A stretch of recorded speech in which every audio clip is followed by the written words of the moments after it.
Hi everyone, this is Jim and welcome back to my YouTube channel. Ito na nga, article ng Philippine Star. It's your goal to stay lit this 2025. It's time to take skincare seriously. Stay lit. This body lotion deserves to be part of your skincare routine. Ayun na nga guys, maganda kasi si Barbie doon sa picture kaya kinuha ko lang. Hindi ko mapapasahin yung article. Next naman ay si John nga ay ginisado sa kanyang post ng mga nagko-comment kasi sinabi ni John yung BB daw na tinype niya ay guys, typo lang yun, okay? Tapos sabi ni Kipi, kahit po sa FD din, BB din ang caption po. Typo din po ba yun? Haha.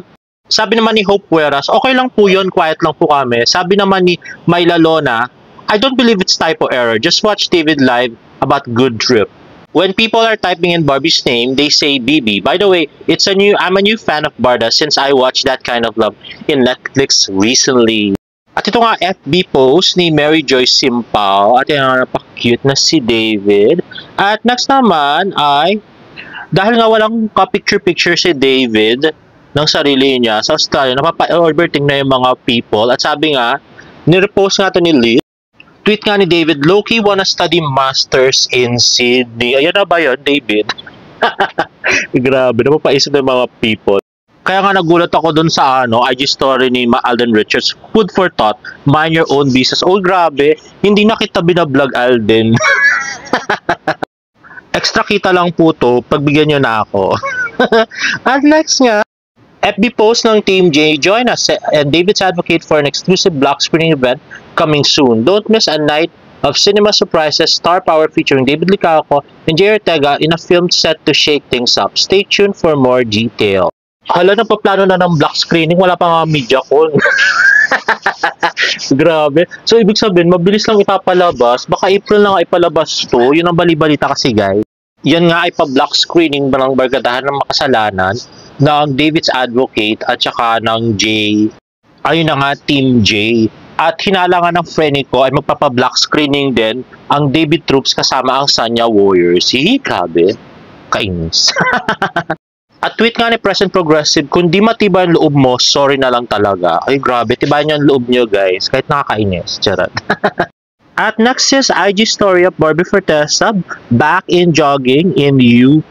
Ayan na nga, si Barbie. So mukhang wala siyang kasamang friends today. Ayan, at naka 10 kilometers si Barbie Fortesa. Ayan. Ay, 8.56 lang pala guys. Sorry. At ito naman, pagkatapos niya mag-jogging ay, wow, grabe. Napaka-athletic ni Barbie Fortesa. Nagpa-practice na ulit, tennis. At yan na nga. Ito na nga ay picture from pitik ni Oliver na pinicturan si Barbie ng palihim sa UP. Ay, nagpa-picture din siya kay Miss Barbie Fortesa. At yung mga picture niya guys ay ginawa niyang video. The Pretty Miss Barbie Fortesa. Ayan. From pitik ni Oliver. Ayan. So, palagi ko paglalabas parang video to. Yung talaga, yung nakikitang nag-jogging talaga si Barbie Fortesa. Pinag-ano niya lang tayo. Pinapatakaw lang tayo mga guys. Sa pag-jogging ni Miss Barbie. Napaka-pretty at napaka-sexy si Barbie Fortesa in her leggings. In her solo era. At next ay IG story ni John Ross. Yan na nga, a Silka billboard ni Barbie Fortesa. At next ay IG story ni Miss Barbie Fortesa. Sabi na, sobrang Latina, Ivana Alawi. Uy, grabe, ito yung collab na hinihintay ko. Matagal na. Collab ni Barbie, tsaka ni Ivana Alawi. Let's watch this. Barbie, ang ganda mo!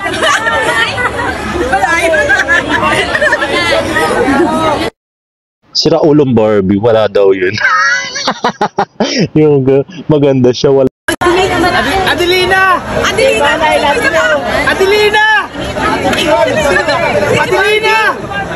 Adelina!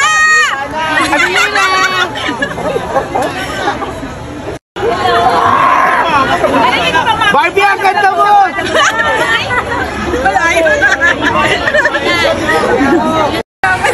Sana, I love you!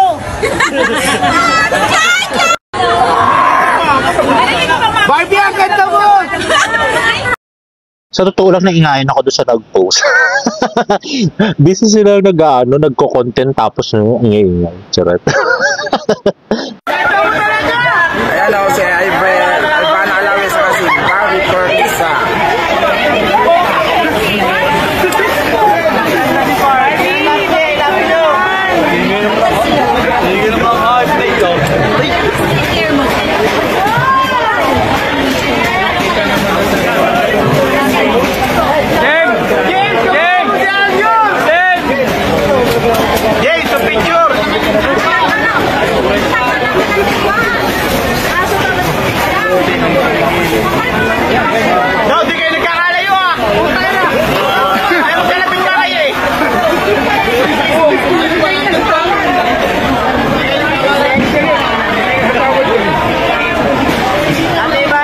So from what it seems, mukhang namili ng sugpo si Barbie Fortesa at saka si Miss Ivana Alawi sa Farmers Market Cubao daw yan. Yata.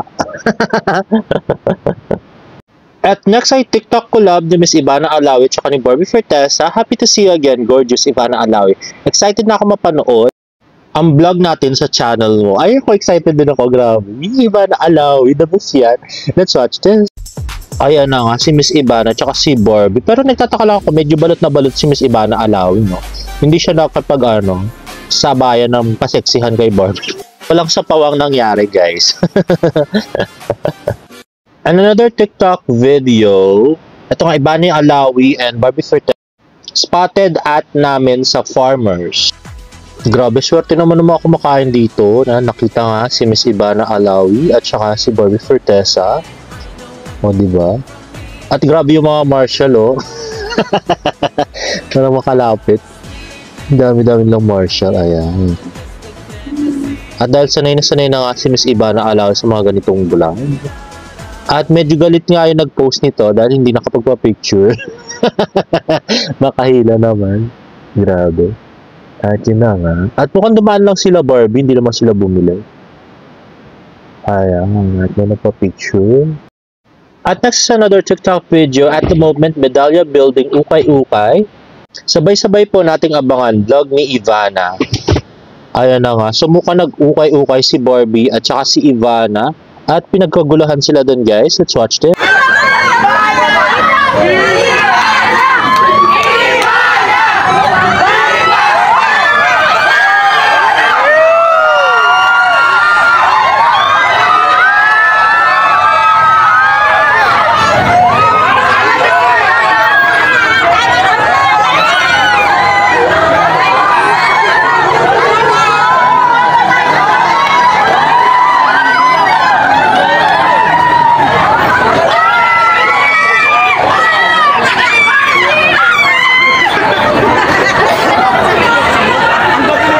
Sira ulo talaga si Barbie.